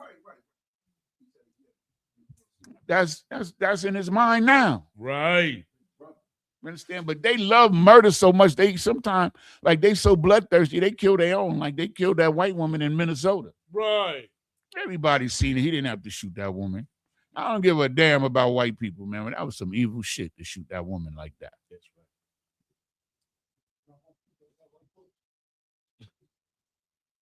Yeah. So now, yeah, go check it out, bro. So now, let's go read verse 18 again. Kalamakam, Wisdom of Solomon, chapter 2, verse 18. For if the just man be the son of the Most High, he will help him and deliver him from the hand of his enemy. If these people who claim to be God's chosen people, if they really God's chosen people, God will come and save them. God will come and save them. If they really God's chosen people, the Most High come and save them. Meaning they don't believe in God. They just want to murder you. Right. They just want to kill you, oppress you, and destroy you. So do. Now read 19. Kalamakam, verse 19. Let us examine him with despitefulness and torture. You understand? Damn. Let's test him with hate and torture, oppression. Mm. You understand what I'm saying? Take everything he got. It's just like we're a nation of Jobs, right? Goodness. Except we did commit sin against God. That's why we're in the condition that we're in. That's right. But the Most High tested Job, you understand, and took everything from him, his children, his land, everything, his woman, he killed his woman. You understand? Oh, just a second. So we're like Job in a sense, because we're the children of God. We're the ones standing up for righteousness. And they want to put us to the test. Right. And they have. They've done every evil under the sun that they could do to us. They've done it. Chemical warfare, biological warfare. You understand? That's what drugs is. Mm-hmm. What you got, brother? Okay. All right. Read verse 19 again. Kalamakam, Wisdom of Solomon, chapter 2, verse 19. Let us examine him with despitefulness and torture, that we may know his meekness and prove his patience. You understand? Well, we may know, how to destroy him and prove whether he's patient or not, or what he's waiting for is true or not. Like, they're not going to just let it play out. They're going to see if what we're saying is true. If you know that you're not God's chosen people, but you go around the earth pretending that you are you really God's chosen people? If the Most High says in the Bible that the Jews are different shades of brown or black unto the ground, and you're not, do you believe in God for real? If the Most High says that libidicu or homosexuality is unlawful and you condone it, do you believe in God? That's the contrast. This is all about contrast of the rich and the rich and the devils, the wicked and the rich, and God's chosen. You understand? Because the end of Esau world, understand? How does it go? Give me 2 Ezra 6 and 9. Let me say it right. And then we got to move on. We running out of time. Yeah,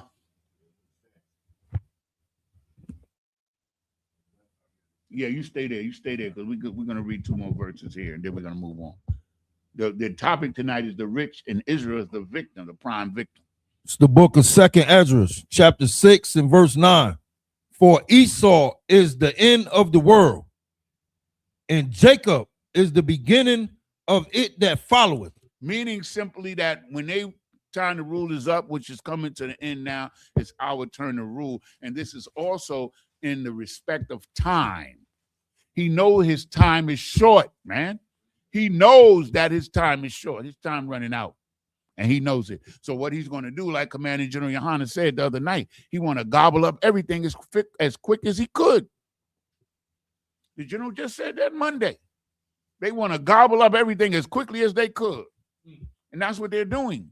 Because he knows his time is short. And that after his rule, for Esau is the end of the world.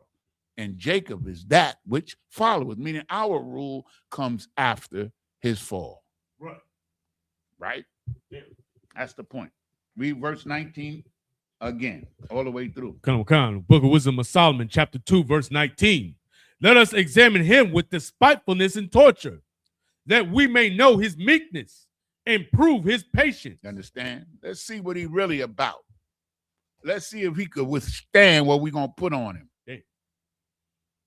Understand? What is the patience of the saints? You understand? Give me Revelation 14 and 12.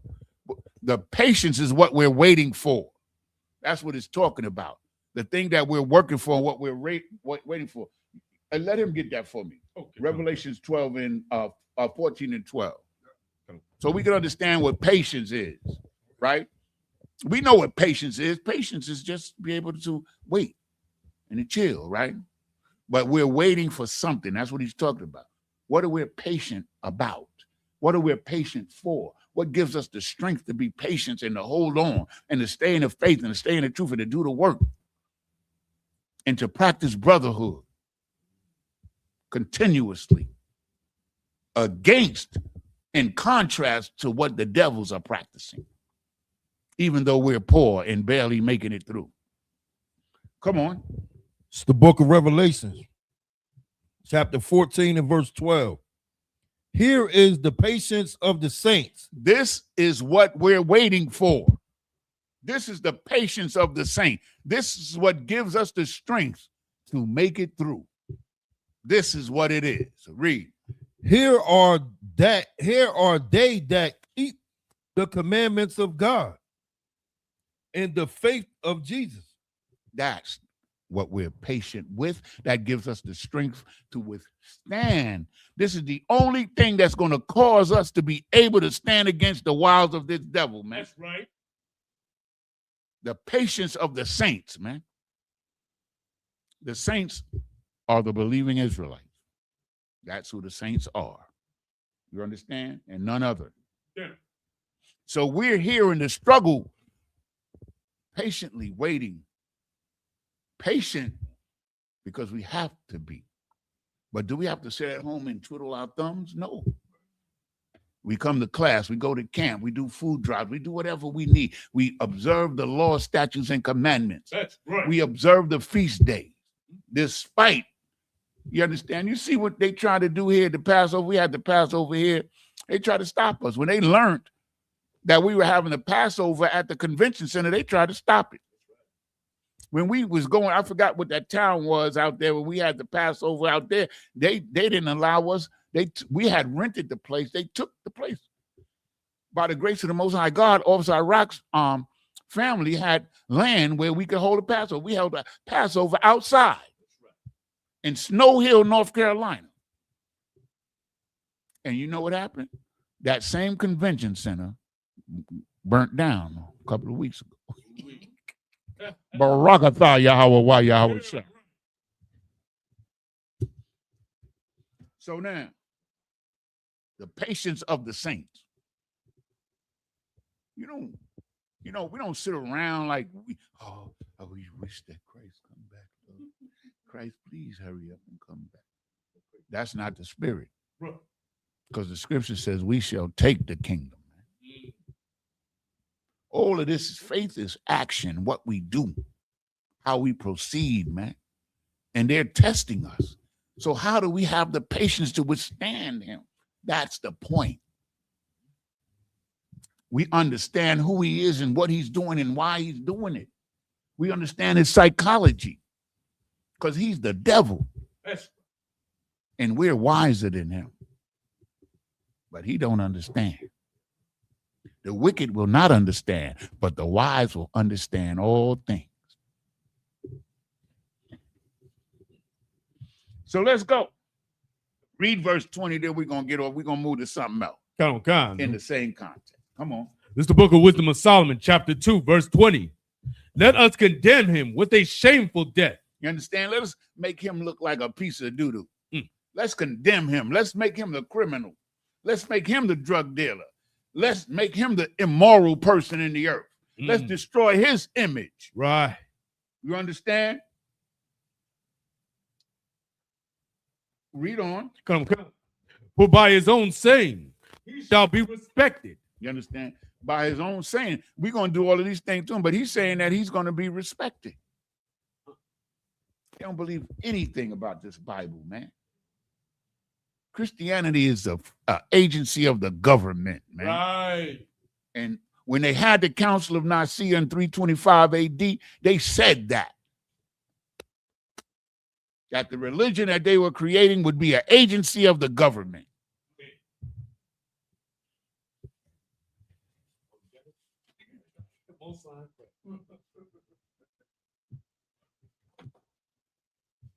Here it is right here. It says, the history of the Council of Nicaea, the first Council of Nicaea, a world's Christian convention, 325 AD, with the life of Constantine, Dean Dudley, put it up in front. And I'm going to read you a little excerpt from there.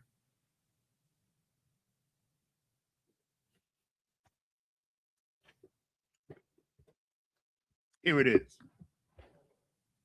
It says, it was custom. This is in the introduction, page 6. It was custom to punish heretics and burn their books, meaning whoever didn't believe in what they believed in the very first days of Christian rule. Christianity, as an institution of the government,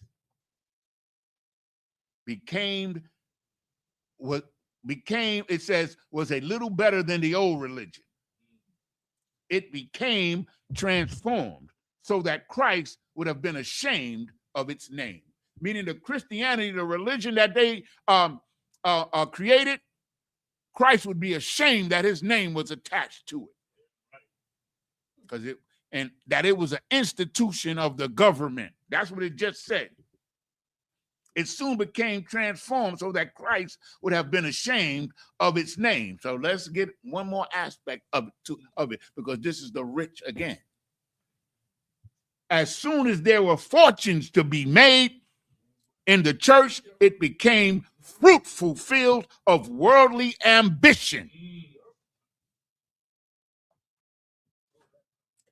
Understand? It ain't changed.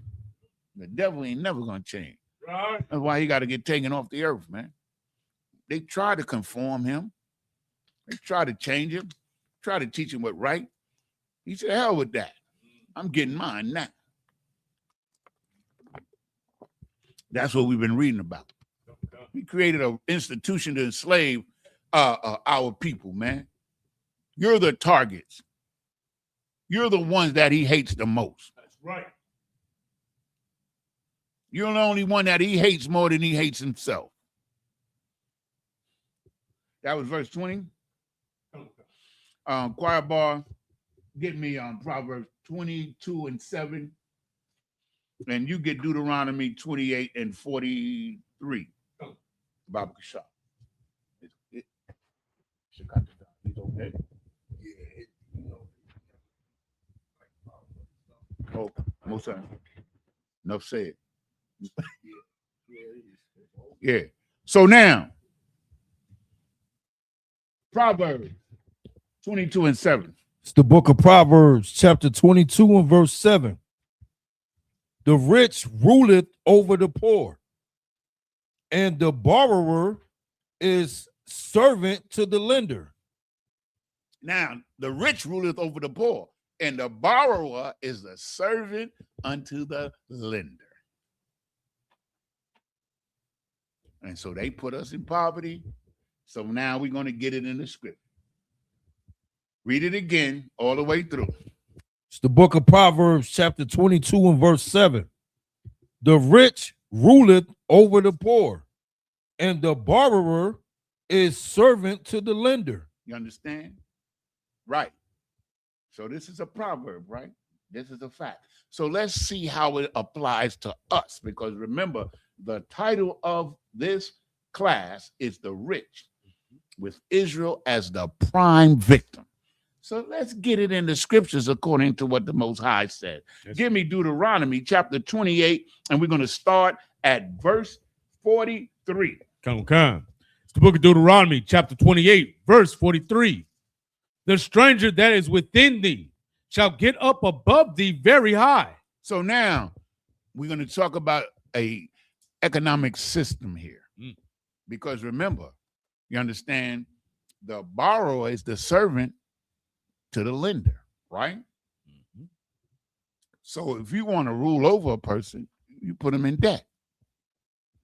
You understand? Before, you used to take 5 cows and a goat and some silver and buy you a house. Now you got to work and pay for 3 houses before you pay for your house. Good night. If your house is worth $250,000, you're going to pay $600,000 before that house is over. That's a fact. Because when I got my mortgage and I calculated how much I'm going to pay, I'm buying 2.5 houses. Damn. Come on. You know it. Everybody that got a house or had a mortgage know it. First thing you do, you go calculate that monthly payment time over 30 years. And it'll tell you right away. Not even though I had a fixed rate, that don't mean shit. Whenever they want to change the rate, they just change it. Damn. They've changed my rate 3 times. You too? Talking about fixed rate. That's bullshit. That's crazy. The white man is the devil, man. That's right. But let's get it. Come on. Come. The stranger that is within thee shall get up above thee very high. Meaning that all of the other nations that come into our community is going to get over us because we're the prime targets. That's right. All the nations. I don't care where you're from. I don't care if you're from Mississippi. I don't care if you're from Minnesota. I don't care if you're from New York, Cali, Texas, Florida. It's the same. I've been to all of those places. And when I went to those places, I ain't been to Mississippi. But everywhere I went, in every black community, it's the same setup right here. The foreigners take all the wealth out of the black community, right, and rule in our community, meaning they could pay the politicians and we can't. Read on. And thou shalt come down very low. And all of the nations that come into our community because we're the targets for destruction get up over us. That's right. Because we're asleep.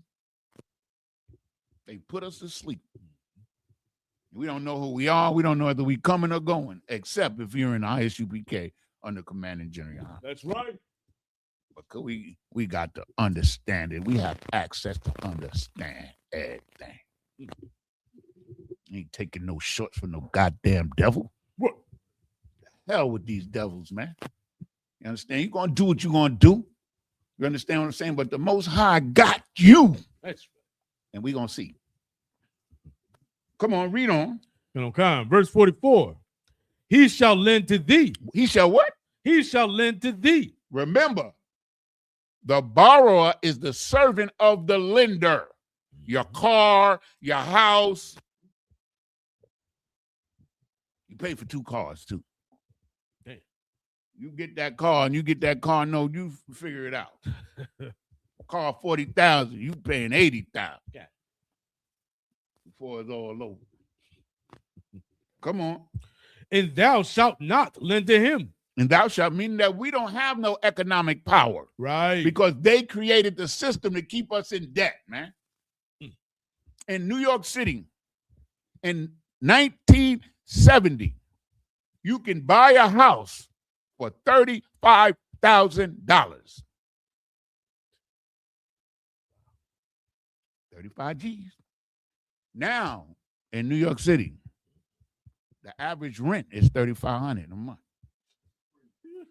And the average house is 600 and up. 600,000. Right. Because they have to keep you in debt. That's the system. That's the bank that they call the Federal Reserve and the interest rates, man. That's what that's all about. How much wealth they're going to siphon off poor people. That's why Trump wants them to drop the interest rate. Why? So that poor people could borrow more so they could be robbed. That's what happened in 2008 with the housing crisis. They lowered the rate and all these poor blacks and Hispanics bought these houses. Then they rose the rate up high and they took your house. They're about to do it again. Damn. Let us oppress the poor righteous man. Ain't that what they say? Okay.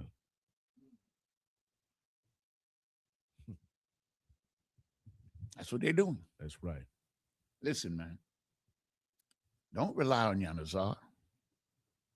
Rely on the Lord. Right. All I'm doing is teaching you what I've been taught. That's it. You understand? Commanding General Yohana taught every brother and sister in the school. You understand? And we have to know these things, man, in order to have the right state of mind. How to stay in here, how to fight, man. How to fight, because what?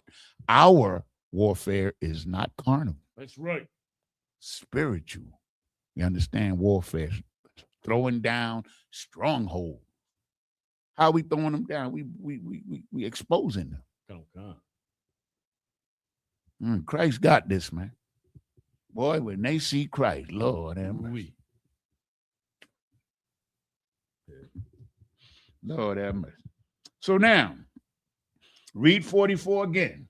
Come. Book of Deuteronomy, chapter 28, verse 44. He shall lend to thee, and thou shalt not lend to him. Meaning they're going to control our economics and keep us in debts, because the debtor is the servant of he who is in debt to. That's right. And that's the plan. That's the economics. Why you think every nation, I'm a little older. I've seen a little bit more. I'm not smarter or wiser than anybody. But I saw when the Koreans came in the 60s and 70s. I saw when the Arabs came in. Right. I saw when the East Indians came in. That's right. You understand? You've seen the Afghans come in. You've seen what's the other European people, the Ukrainians come in. They all got set up. Even the Somalis got set up. Somalis was doing lovely. Everybody, the Chinese got set up. Right. Everybody got set up, but you, because you're the Vic. That's what we just read. You're the Vic. Give me Ezekiel 34 and 8. Go ahead, Quiet Bar, give it to me. Ezekiel 34 and 8. But we're the victim. The primary, we're not the only victim, but we're the primary victim. That's what we just read in the scriptures in Wisdom of Solomon. And that's what we read in here in Deuteronomy as part of the punishment, is that we're going to be in a position where they're going to be able to suck us dry. That's where all the wealth is coming from. You understand? Oh, hey, the brother reminded me to say pause. Pause. You understand? You understand? So Venezuela are Israelites. The president of Venezuela, Maduro, said that he was an Israelite.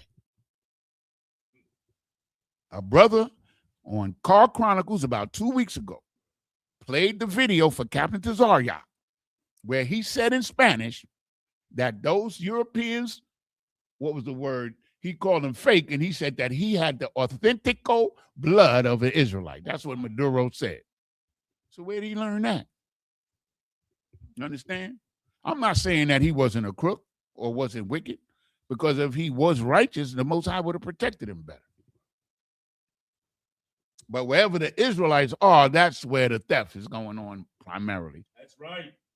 They destroyed Vietnam, they destroyed Korea, and built them right back up. They destroyed Japan, built them right back up. They destroyed Europe and built them right back up. But they destroyed you and continue to destroy you and, squeeze you dry by design. You understand?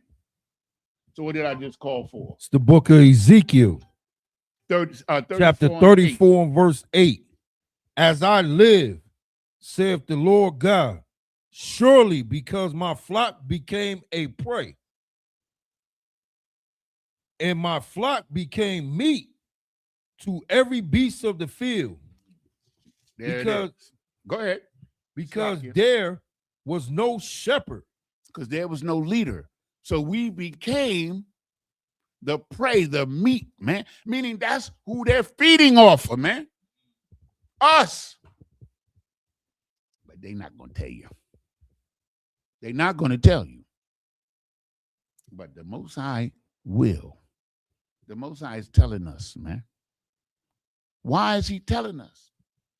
So that we can know and understand and be wise and come together and come in this truth and stay here. That's right. We're going to be here till Christ comes. And then they're going to feel the wrath of the Most High God. You understand what I'm saying? Because Christ says, what you have done to least of my brethren, you have done it to me. And Christ a cool dude. But one day, in the near future, the Most High is going to look to his right, and he's going to give Christ the order to come down here and straighten his shit out. Damn right. And Christ is not going to be nice. God loves everybody. God, he's coming to hold hands and sing the old Negro spiritual. That's what the world would have you believe. But in reality, you understand? Damn, man, I ain't gonna even get to my good scriptures yet. Because we running out of time. Shit. I got about 15 more. Well, maybe we do a part 2. Then I can add some more. Let me see, where was that? We was just at Deuteronomy, right? Okay. All right. Damn, yeah, I got about 15 more. Anyway, we're having a wonderful time here learning. And this is what we're supposed to do. We're supposed to learn. Right. And this is supposed to bring us together and know we're like, to hell with all these other nations, man. That's right. Hell with them. There's one I got to get in. We're going to do 2 more, then we're going to cut it. Give me, choir bar, you give me 1 Timothy 6 and 9. Shaw, give me Luke 6, 24 and 25. And that's what we're going to end it with that. Man, I'm telling you, I think we conveyed a good portion of what the message of this class is. You understand? But it's a lot more. Just to understand, right? Because remember, they said that the righteous said that the righteous are going to get blessed at the end, right? So we even going to get to that part. Okay? So, Baba Kasha, give me. It's the book of 1 Timothy, chapter 6 and verse 9. But they that will be rich fall into temptation. They fall in temptation. Man, I got money. I got this military. I could take whatever the hell I want. I could take Greenland. I could take Mexico. I could take Brazil, Colombia. That's temptation. Of course, he who increases that which is not his is going to find destruction at the end. Woe to him that increases that which is not his. That's it on that? Read it again from the top all the way through, brother. But this is the book of 1 Timothy, chapter 6 and verse 9. But they that will be rich fall into temptation and a snare. A snare is a trap. Who set the trap for him? Somebody tell me in the chat. Who set the trap for him? Somebody in the chat. Come on, I'll be waiting. Somebody in the chat, please tell me who set the trap for him. We've been reading about the trap all day, all class. Who set the trap for him? One, come on, one, give me somebody out there. Knows. Okay, for time's sake, I know you know already. You're going to say, damn, I knew it. The Most High. That's right. They're falling into the trap of the Most High. The Most High set this trap for him because he knows his intent. He knows his mindset. He knows what he's going to do. But he only gave him a short time.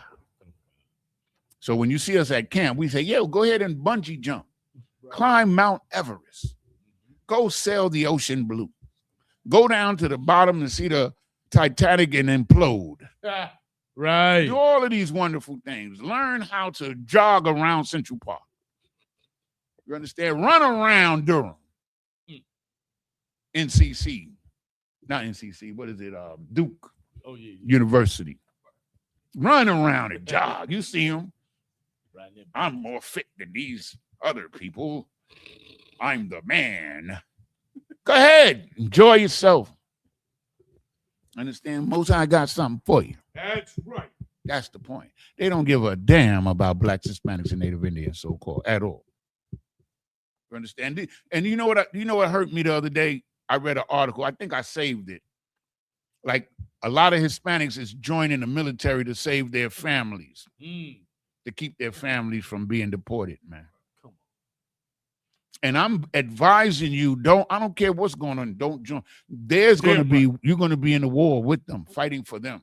And they don't give a damn about you. I wish I could bring that class up, man. It hurt me when I read it, that article where a lot of Hispanics is joining American military. And this, our brothers and sisters are not being wise, because how many brothers, what about the Mexican brother that served in 2 different wars and they deported him? Good night.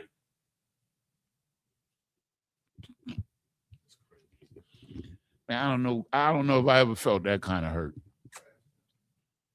Where I went and fought and put my life on the line for somebody and they kicked me out, man. That's happened several times. Right. But now they want to kick you out of the country, but it's okay to join a military. That's the devil. That's right. Any more on that? Come on. And into many foolish and hurtful lust. Foolish and hurtful lust, man. Not only are they hurting others, they're going to hurt themselves in the long run. Because this is going against their account, man. All of this evil that they're doing is going against their account. See, hurtful lust. They want Greenland. I read it the other day, because Greenland is full of rare earth minerals, uranium, zinc, all of the metals that are used, the precious metals used for technology, to guide missile systems, to make lasers. Greenland got a lot of that stuff. And who's the number 1 nation in rare earth metals? China. Ooh. The primary enemy. So they say, yo, Trump, let's get this Greenland before they start trading with China and Chinese companies come over there and start mining it. Because he wants it for himself, the fatness of the earth, the mineral resource. I pray you understand. Okay. That's it on that? A little bit more. It's even more. Which drown men in destruction and perdition. You understand? Which drown men in destruction and perdition. The condition of hell. You understand? I think perdition is like the place you go before you go to hell, but to us, the condition of perdition is hell. Right. Meaning at the bottom. That's what hell is. Blacks, Hispanics, and Native Indians is in hell right now. Damn right. Where are you going to go that's worse than this. While you watch your people destroyed, your women made into whores and the sex symbols of the earth. Mm. They got sisters, these young sisters flying over to what's that place? Qatar, and what's the other one? Dubai, prostituting themselves and going over there and getting treated like shit, getting shit on, and all the horrible things they doing to them sisters for a few dollars. Because now the black woman has become the sex symbol. She's the sex goddess. You understand? Because that's the image of destroying us. Their women ain't nothing but something to hit. And so you think that ain't hell if you love your woman? Right. If you see your son turning into a Leviticus, is that hell? I'm getting out of that hell because that nigga not my son. Right. I ain't going to that hell. I ain't got no more son. My son coming in and say, hey, Dad. You know, I ain't want to tell you, but I'm kind of attracted to men. Yeah. That nigga's erased. Right. You understand? Because the Most High hates it, man. That's right. And I hate it, man. I hate that Leviticus, man. They so sick. And this is something I've never come to understand, and I never will. I don't want to understand. How is it that a little 6-year-old boy wants to be a girl? How does that happen? How does a little girl, cute and dimples and pigtails and all that, nice little shoes and beautiful little dress, how the hell they want to become a man? Don't answer the question. I don't give a damn. But I know this is the height of wickedness. That's right. Because how much more wickedness can you do?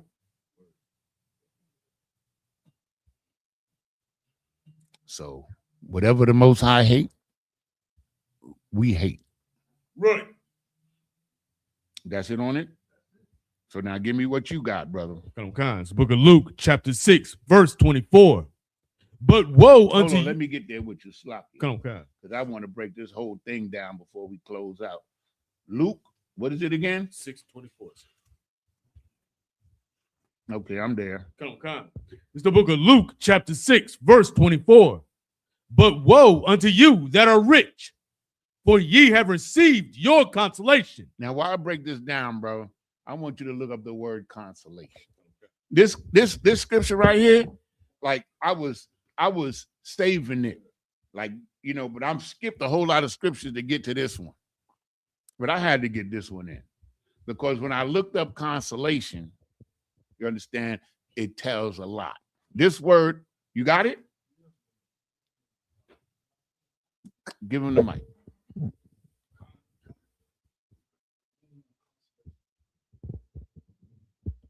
No, I want to be able to read it, brother. I want him to read it. Yeah. Because I don't know what she's gonna say. Nah, yeah, I'm reading it. It's Read what it says. a group of stars form. No, not constellation, consolation. Consolation, like to console somebody. Give me the definition Come on, Khan. in the Oxford Dictionary. Oxford, yeah. Come on, So Khan. that's where I looked it up at. This is the Oxford Dictionary definition. Consolation, the comfort received by a person after a loss or disappointment. Read it again. Come on, Khan. Consolation, the comfort received by a person after a loss or disappointment. So now, the scripture says, destruction or woe unto you that are rich, because you have received your consolation. So let's get into it for just a quick minute. Read the definition of consolation one more time. Come on, Khan. The Oxford Dictionary definition. Consolation, the comfort received by a person after a loss or disappointment. So now, the loss, they lost the covenant. They lost the blessing. They're disappointed. That's why they're angry. They didn't get the blessing. Remember, when Esau didn't get the blessing, he wanted to kill Jacob. Right. what you don't understand and what people outside of the truth don't understand is that the Most High is giving us the insight to the actual nature and the thought pattern of these devils, man. He wants to kill you because he's disappointed. What's the other word? Comfort received by a person after a loss. A loss. He lost the blessing. You understand? He knows that his time is short. Right. So he's already had his consolation. He already had his time to rule. He had an opportunity to do right in power. He didn't see no value in it. Just like he didn't see no value in his birthright that he sold it for a morsel of red, uncooked meat. That tells you all you really need to know about this devil. But what we want you to understand is that you're the primary victim. You're the one that's murdered. You're the last hired and the first fired. Ask all of them sisters that was Elon Musk fired. 350,000 black women, mostly in the government, were fired. Primarily in Maryland and Virginia. But all across the country. Because they, you know what they did? They looked at the race of all the employees and they picked those departments that had the most black. And of course, the black woman had been she was set up because the black man kicked out the house and the black woman is the most educated person in America. Per capita is the black woman. But they took her job. And what's she going to do now? Right. She better run back to the black man if she's smart. Damn right. She better come into the Isupk. That's right. Because the devil, and one of the things that we're trying to show here tonight is the economic system that they've placed us under is a punishment from God. And the only way that we can get up out of it is to return to him. He's our savior. Besides him, there is no savior. Of course, he's sending Christ and the 200 million angels, of course. But it's the Most High that's going to give them angels and Christ the power. That's right. It's him that's going to give them the instructions. Understand? Christ and the angels made the weaponry at the behest of the Most High. They're going to put it to you. So read that scripture one more time. 6 and 24, then we're going to close it out. Awesome. Oh, yeah, right. 25. Read 24 and 25. The water for that. I almost forgot about 25. It's the book of Luke, chapter 6, verse 24. But woe unto you that are rich, for ye have received your consolation. You already got your payment. Mm-hmm. You consoled. You understand me? You got yours already. Mm-hmm. You said you wanted yours now. Well, you got it. Right. You have no part in the kingdom. You got your consolation now. You understand? Now let's read 25. Come. Verse 25. Woe unto you that are full, for ye shall hunger. You full. You living off the fatness of the earth. Damn right. Boy, you eating the best food. You understand? You sniffing the best drugs. You know what was funny the other night? What's the brother in Philly that does all the stories?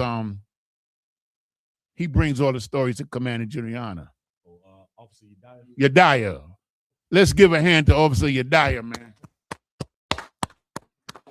He said, he brought out that when they killed Charlie Kirk, they have this Leviticus website. I forgot what they called it. Grinding, that's it. He said that at the place where they held Charlie Kirk's funeral, that the website Grinding, what's the word, broke down because of so many. Yeah. Looking for what General Muhammad said, ding-a-ling. And Commander Juliana said, booty. The Grinding website crashed. That's it. That's why. Yeah. They brought it out, bro. You know what I'm saying? That's you.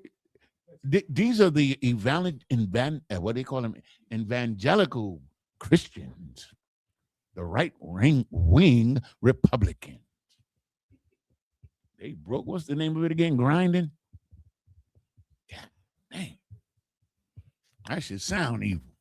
I mean, when we was kids, we used to grind at the little house parties and stuff like that, and that was fun. But their grinding is different.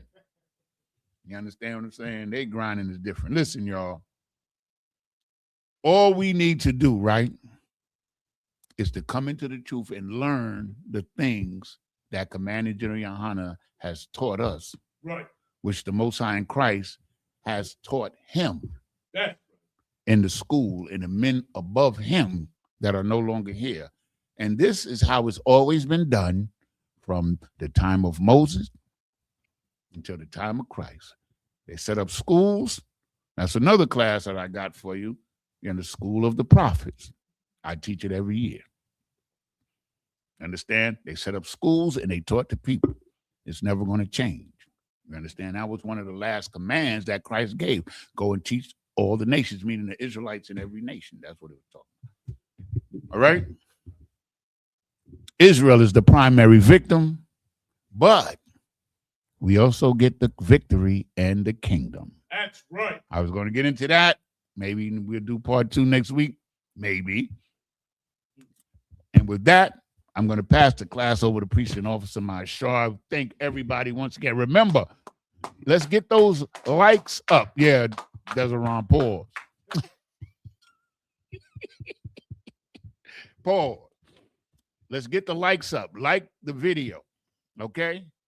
And continue to come to class and to pay attention to what we're teaching here, because we are teaching the truth of the Bible for our people. And guess what? It's free. Right. With that, I say shalom. The water for tuning in. Let's clap it up.